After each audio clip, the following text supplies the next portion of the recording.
पिछले वीडियो में हम लोग पढ़े थे एसेक्सुअल रिप्रोडक्शन इन प्लांट्स। आज हम लोग पढ़ेंगे सेक्सुअल रिप्रोडक्शन इन प्लांट्स अर्थात पौधों में लैंगिक जनन। तो लैंगिक जनन की क्रिया में अर्धसूत्री कोशिका विभाजन द्वारा हैप्लॉइड अर्थात अगुणित युग्मक कोशिका का निर्माण होता है और यह युग्मक कोशिका दो प्रकार की होती है। एक को कहते हैं नर युग्मक कोशिका और दूसरे को कहते हैं मादा युग्मक कोशिका। ये दोनों युग्मक कोशिकाएं अगुणित होती हैं, हैप्लॉइड होती हैं, क्योंकि अर्धसूत्री विभाजन के पश्चात जो है युग्मक कोशिका का निर्माण होता है और नर युग्मक कोशिका तथा मादा युग्मक कोशिका दोनों आपस में संयोग करते हैं, मिलते हैं। तो इस क्रिया को हम फर्टिलाइजेशन कहते हैं, निषेचन कहते हैं और इसके फलस्वरूप जो संरचना बनती है उस संरचना को हम जाइगोट अर्थात युग्मनज कहते हैं। इस युग्मनज में बार बार कोशिका विभाजन होता है जिसके फलस्वरूप बीज का निर्माण होता है और ये बीज अंकुरित होकर पौधे का निर्माण करता है।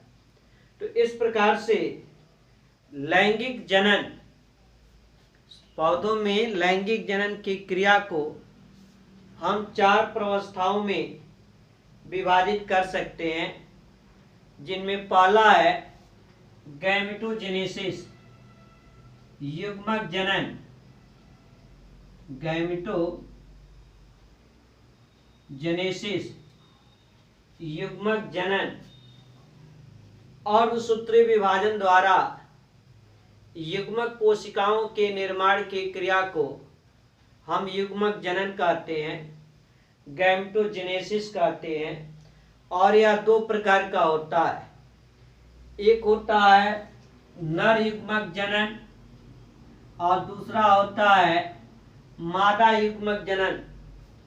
नर युग्मक जनन जो पौधे के पुष्प का नर जनन अंग होता है, जिसे हम पुमंग एंड्रोसियम कहते हैं, और यह पुमंग एक या एक से अधिक पुंकेसरों के मिलने से बनता है और पुंकेसर में जो ऊपर ये जो फूला हुआ भाग है, इस फूले हुए भाग को हम एंथर या परागकोश या पॉलन सैक कहते हैं। तो इस एंथर में जनन कोशिकाओं में अर्धसूत्री विभाजन के फलस्वरूप नर युग्मक अर्थात परागकण पॉलन ग्रेन का निर्माण होता है, जो कि अगुणित होता है, हैप्लॉइड होता है, अर्थात गुणसूत्रों की संख्या मात्र कोशिका के गुणसूत्रों की संख्या की आधी होती है। दूसरा है मादा जनन कोशिका का निर्माण या मादा युग्मक का निर्माण।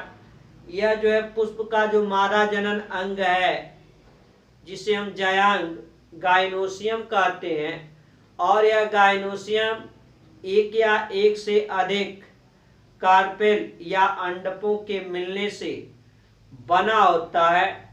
इस कार्पेल में जो सबसे नीचे का फूला हुआ भाग है, जैसे यदि कार्पेल का चित्र देखें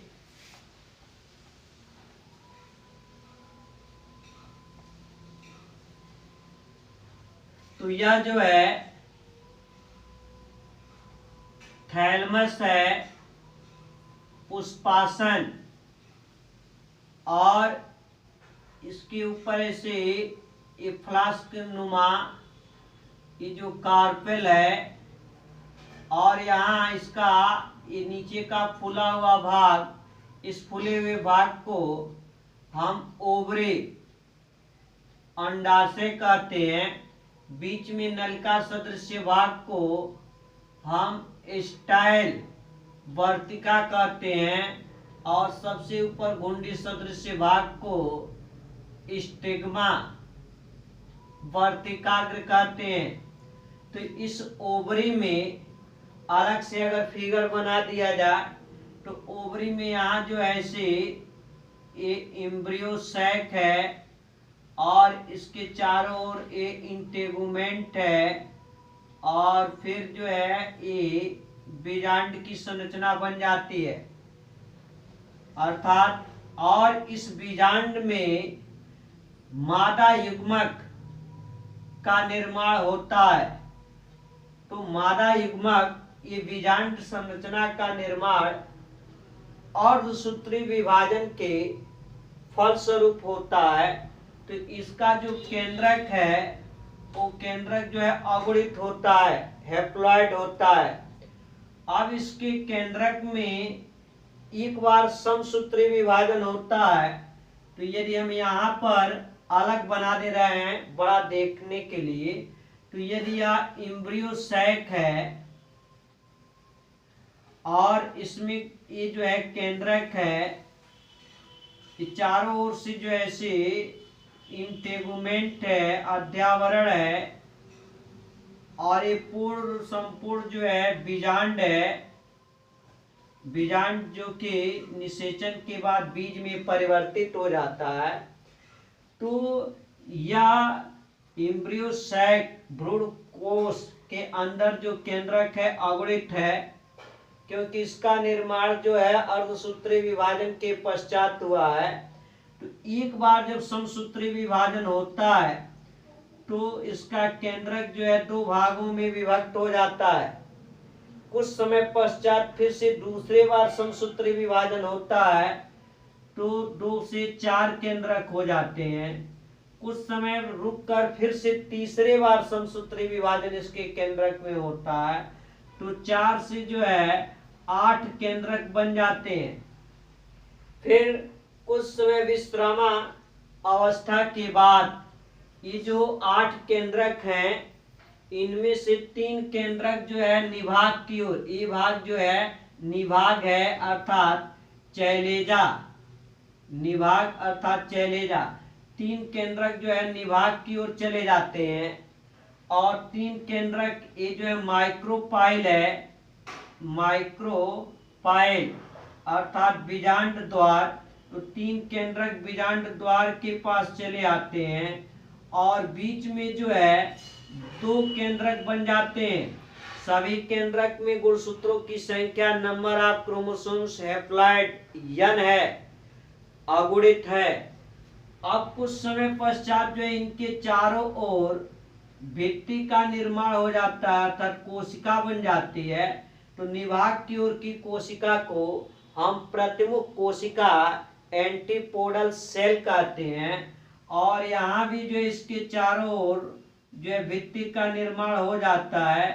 तो बीच की कोशिका कुछ बड़ी होती है जिसे अंडकोशा कहते हैं और अगल बगल की कोशिकाएं बीच की अपेक्षा कुछ छोटी होती हैं जिसे सहायक कोशिका कहते हैं। और यहाँ बीच में दोनों केंद्रक आपस में मिल जाते हैं तो n+n अर्थात 2n हो गया। ये ध्रुवीय केंद्रक हैं, द्विध्रुवीय केंद्रक हैं, बाइपोलर न्यूक्लियाई है। इसके चारों ओर भी भित्ति बन जाता है तो द्विध्रुवीय कोशिका का निर्माण हो जाता है। तो इस प्रकार मादा युग्मक जो है स्त्री केसर अर्थात जायांग के बीजांड के अंदर जो है मादा युग्मक का निर्माण होता है। तो ये दूसरी प्रवस्था थी, पहली प्रवस्था थी गैमेटोजेनेसिस। दूसरी प्रवस्था है पॉलिनेशन, परागण। जब पुष्प के पराग कोश से परागकण निकलकर यदि पुष्प के वर्तिकाग्र पर जाकर लग जाते हैं या चिपक जाते हैं तो इस क्रिया को पॉलिनेशन कहते हैं, परागण कहते हैं। और ये परागण भी 2 प्रकार का होता है, एक होता है सेल्फ पॉलिनेशन और दूसरा होता है क्रॉस पॉलिनेशन। सेल्फ पॉलिनेशन अर्थात स्वपरागण, जब किसी पुष्प के पराग कोश से परागकण निकलकर उसी पुष्प के वर्तिकाग्र पर चिपकते हैं अर्थात परागकण को वर्तिकाग्र तक जाने के लिए किसी माध्यम की आवश्यकता नहीं होती है, स्वयं बिना माध्यम के पहुंच जाते हैं वर्तिकाग्र पर। तो इस क्रिया को हम स्वपरागण की क्रिया कहते हैं। और यह प्रायः जो है जो बाइसेक्सुअल फ्लावर्स होते हैं, द्विलिंगी पुष्प होते हैं, अर्थात ऐसे पुष्प जिनमें पुमंग और जयांग दोनों हो, ऐसे पुष्पों में जो है स्वपरागण की क्रिया होती है। दूसरा है परपरागण। तो परपरागण की क्रिया में माध्यम की आवश्यकता होती है। या तो परागकोश से परागकण निकलकर वायु के द्वारा उड़कर उसी पुष्प के, उसी जाति के किसी दूसरे पुष्प के वर्तिकाग्र पर पहुंच जाए, या जलीय पौधा है तो जल के द्वारा तैरकर वो परागकण जो है उसी जाति के किसी दूसरे पुष्प के वर्तिकाग्र पर पहुंच जाए, या कीटों के द्वारा पहुंच जाए, या मानव के द्वारा पहुंच जाए, अर्थात किसी न किसी माध्यम के द्वारा यदि परागकोश से परागकण निकलकर और वर्तिकाग्र पर जाते हैं तो इसे हम परपरागण कहते हैं। तो दूसरी प्रवस्था जो है वो पॉलिनेशन की है।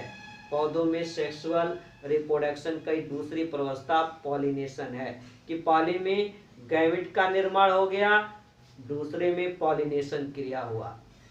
तो पॉलिनेशन क्रिया हुआ तो हुआ क्या भाई कि परागकोश है और इसमें परागकण है, एक परागकण निकल कर कहाँ आ गए, यहाँ आ गए इस वर्तिकाग्र पर। वर्तिकाग्र पर कुछ तरल पदार्थ का सिक्रीशन होता है, स्रावण होता है, जिसमें कार्बोहाइड्रेट्स की मात्रा होती है, उसे हम वर्तिका द्रव कहते हैं। ये परागकण जो है वर्तिका द्रव को एब्जॉर्ब करती हैं, अवशोषित करती हैं, और अवशोषण के कारण इन परागकणों में अंकुरण होता है। और अंकुरण के फलस्वरूप जो है इसमें नलिका सदृश संरचना का ऐसे निर्माण होता है, जिसका एक सिरा जो है बंद रहता है, और इस नलिका को हम पॉलन ट्यूब, पराग नली कहते हैं। इस नलिका को पॉलन ट्यूब, पराग नली, और इस पराग नली में एक परागकण का केंद्रक आ गया, अर्थात नर केंद्रक आ गया। फिर से जो है समय जैसे जैसे वृद्धि करता है, व्यतीत होता है, पराग नली बढ़ता है, और जो है कुछ समय पश्चात ये नर केंद्रक अर्थात परागकण का केंद्रक समसूत्री विभाजन के द्वारा दो भागों में बंट जाता है, अर्थात दो नर केंद्रक हो गया। फिर जो है बीजांड के पास पराग नली पहुंचता है, तो कभी कभी पराग नली के प्रेशर के कारण ये निभाग वाला भाग जो है टूट जाता है, और निभाग वाले भाग टूटने के कारण यहीं से पराग नली प्रवेश कर जाता है एम्ब्रियो सैक में, तो इसे हम निभागी प्रवेश कहते हैं। कभी कभी ये घूमकर जो है यहाँ अध्यावरण साइड से जो है तोड़कर जो है प्रवेश करता है, तो अध्यावरणी प्रवेश कहते हैं। लेकिन अधिकांशतः जो है ऐसे पराग नली आ रहा है और ये घूमते हुए जो है यहाँ बीजांड द्वार से जो है अंडकोशा और सहायक कोशा के मध्य से प्रवेश करता है। तो इस प्रकार के प्रवेश को हम जो है माइक्रोपाइल अंड द्वारी प्रवेश कहते हैं। माइक्रोपाइल बीजांड द्वार से प्रवेश कर रहा है, और जब यहाँ प्रवेश कर रहा है तो अंडकोशा और सहायक कोशा, इसको हम यहाँ दिखा दिए, अंडकोशा और सहायक कोशा के बीच से प्रवेश कर रहा है, तो घर्षण के कारण ऊपर का भाग जो है कुछ टूट जाता है, अर्थात दूसरा सिरा भी स्वतंत्र हो जाता है, और ये दोनों नर केंद्रक जो है यहाँ स्वतंत्र हो जाते हैं। फिर जो है एक नर केंद्रक अर्थात एक नर युग्मक यदि या द्वितीय कोशा बाइपोलर न्यूक्लियाई द्वितीय केंद्रक 2n से यदि क्रिया करता है, तो नर युग्मक जिसमें क्या है अगुणित गुणसूत्र है n, और ये द्विध्रुवी कोशिका में क्या है 2n है, दोनों आपस में क्रिया करते हैं तो 3n त्रिगुणित संरचना का निर्माण होता है, अर्थात इंडोस्पर्म या कह लें कि भ्रूणपोष केंद्रक का निर्माण होता है, जो बाद में भ्रूणपोष एंडोस्पर्म का निर्माण करता है, जो भ्रूण का पोषण करता है, अर्थात इसमें खाद्य पदार्थों का संचय होता है। दूसरा नर युग्मक जो है इस अंडकोशा से क्रिया करता है एक सेल से, और एक सेल में भी गुणसूत्रों की संख्या n है और नर केंद्रक में गुणसूत्रों की संख्या n है, दोनों मिलता है तो ये भी क्या निषेचन हो गया, और जाइगोट 2n द्विगुणित संरचना जाइगोट युग्मनज बनता है। तो यहाँ पर भी नर युग्मक और मादा द्विध्रुवी कोशिका से मिल रहा है, तो यहाँ पर भी एक बार निषेचन हुआ। यहाँ नर युग्मक और मादा युग्मक अंडकोशा से मिल रहा है, यहाँ पर भी निषेचन हुआ।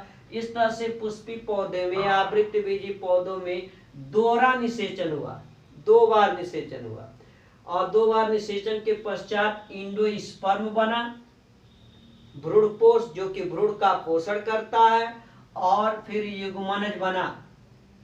और निषेचन के बाद जो है बीज व फल, तो तीसरा ये चरण रहा निषेचन। चौथा स्टेज आता है कि बीज एवं फल का निर्माण होता है, अर्थात बीज एवं फल का निर्माण होता है। तो ये पूरा ओव्यूल क्या परिवर्तन होता है निषेचन के बाद। तो पुष्प में सबसे बाहरी जो भाग होता है पुष्प का वह होता है कैलिक्स, दूसरा जो चक्र होता है करोला, तीसरा चक्र एंड्रोसियम, चौथा चक्र जो है गाइनोसियम। तो कैलिक्स जैसे उदाहरण में कुछ भी ले लें, यदि सरसों का पुष्प ही ले रहे हैं तो सरसों के पुष्प का जो पीला वाला भाग है जो सबसे आकर्षित दिखाई देता है वह करोला है, और उस करोला के पहले जो है हरे रंग के पत्ती के आकृति की छोटी संरचना संख्या में 4 होती है, वह कैलिक्स है, बाह्यदल है।